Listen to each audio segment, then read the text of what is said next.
اعوذ باللہ من الشیطان الرجیم بسم اللہ الرحمن الرحیم قال موسیٰ لقومه استعینوا باللہ واصبروا ان الارض للہ یورثها من یشاء من عباده والعاقبۃ للمتقین قالوا اوذینا من قبل ان تأتینا ومن بعد ما جئتنا قال عسى ربكم أن يهلك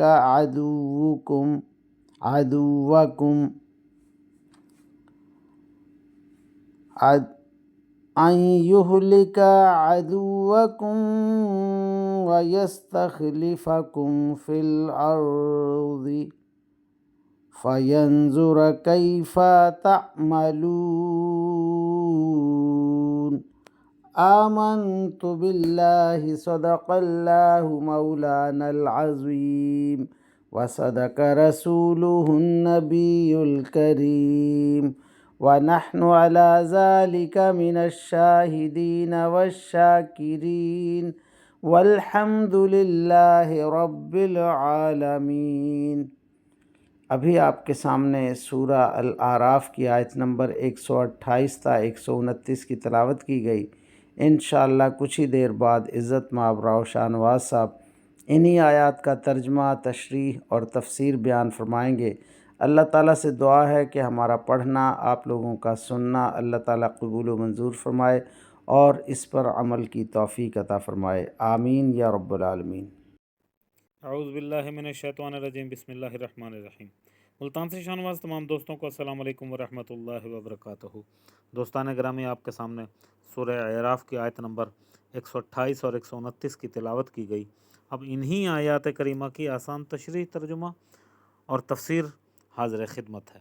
اللہ تعالیٰ قرآن پاک میں ارشاد فرما رہا ہے، موسیٰ نے اپنی قوم سے کہا، اللہ سے مدد مانگو اور صبر سے کام لو، یقین رکھو کہ اللہ کی زمین ہے اور وہ اپنے بندوں میں سے جسے چاہتا ہے اس کا وارث بنا دیتا ہے، اور آخر انجام پرہیزگاروں ہی کے حق میں ہوتا ہے۔ انہوں نے کہا، ہمیں تو آپ کے آنے سے پہلے بھی ستایا گیا، آپ کے آنے کے بعد بھی ستایا جا رہا ہے۔ موسیٰ نے کہا، امید رکھو کہ اللہ تمہارے دشمن کو ہلاک کر دے گا اور تمہیں زمین میں اس کا جانشین بنا دے گا، پھر دیکھیے گا کہ تم کیسا کام کرتے ہو۔ اللہ اکبر، اللہ اکبر۔ اب ان آیات کریمہ کی آسان تشریح۔ اس موقع پر فرعون کے سرداروں سے یہ بات کہی جو یہاں مذکور ہے، جس کا خلاصہ یہ ہے کہ آپ نے تو اپنے لوگوں کو آزاد چھوڑ دیا ہے، رفتہ رفتہ وہ اپنی طاقت جمع کر کے آپ کے لیے خطرہ بن جائیں گے۔ فرعون نے اپنی خفت مٹانے کے لیے ان کو جواب دیا کہ فوری طور پر چاہیے کہ میں ان کے خلاف کوئی کارروائی نہیں کی، مگر اب بنی اسرائیل کو ایک ایک کر کے ختم کر دوں گا، البتہ عورتوں کو اس لیے زندہ رکھوں گا کہ وہ ہماری خدمت کے کام آ سکیں۔ اس نے اپنے آدمیوں کو یہ یقین دلایا کہ حالات ہمارے قابو میں ہیں اور ہماری حکمت عملی ایسی ہے کہ ہمارے لیے کوئی بڑا خطرہ پیدا نہیں ہوگا۔ اسی طرح بنی اسرائیل کے مردوں کو قتل کرنے کا ایک نیا دور شروع ہوا، جس سے حضرت موسیٰ علیہ السلام نے مومنوں کو تسلی دی کہ صبر سے کام لیتے رہو، آخر انجام انشاءاللہ انہی کے حق میں ہوگا۔ اب ان آیات کریمہ کی تفسیر ابن کثیر سے۔ عنوان ہوتا ہے درباریوں کی فرعون کو ملامت۔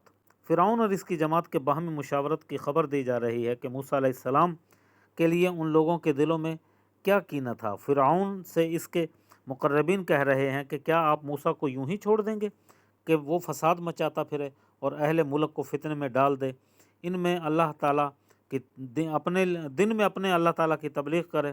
یہ کیسی عجیب بات ہے۔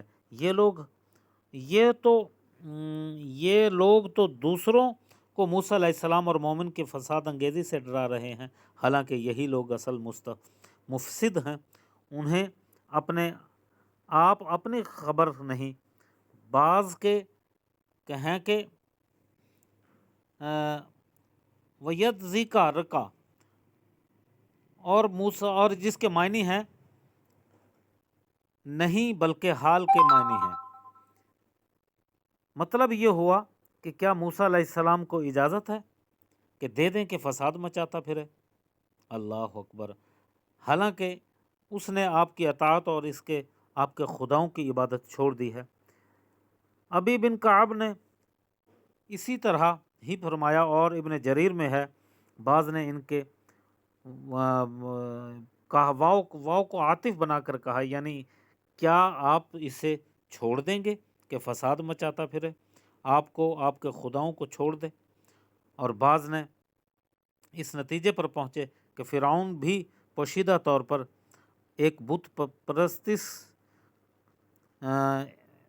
کرتا تھا، اور دوسری روایات میں ہے کہ اس کے گلے میں ایک مورتی لٹکی ہوئی تھی، یہ اس کو سجدہ کرتا تھا۔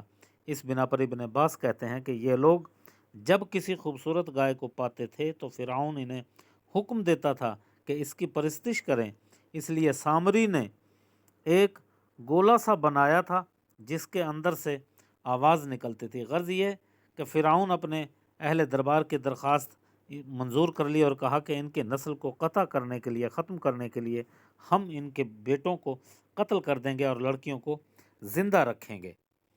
اس قسم کے یہ دوسرا ظلم تھا۔ اس سے پہلے بھی پیدائش حضرت موسیٰ علیہ السلام سے قبل اس کے ایک ایسا ہی کیا تھا۔ موسیٰ علیہ السلام کا وجود ہی دنیا میں نہ آنے پائے تاکہ، اور یہ واقعہ اس سے پہلے آپ سن چکے ہیں۔ اللہ تعالیٰ نے موسیٰ علیہ السلام کو عزت دی اور فرعون کو ذلیل کیا اور اس کو اس کے لشکر سمیت غرق کیا۔ جب فرعون بنی اسرائیل کے ساتھ برائی کرنے کا عزم مصمم کر چکا تو موسیٰ علیہ السلام نے اپنی قوم سے کہا کہ صبر کرو اور اللہ تعالیٰ سے مدد مانگو۔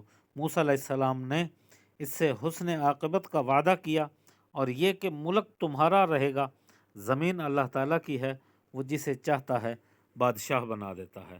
وآخر دعوانا ان الحمد للہ رب العالمین، آمین یا رب العالمین۔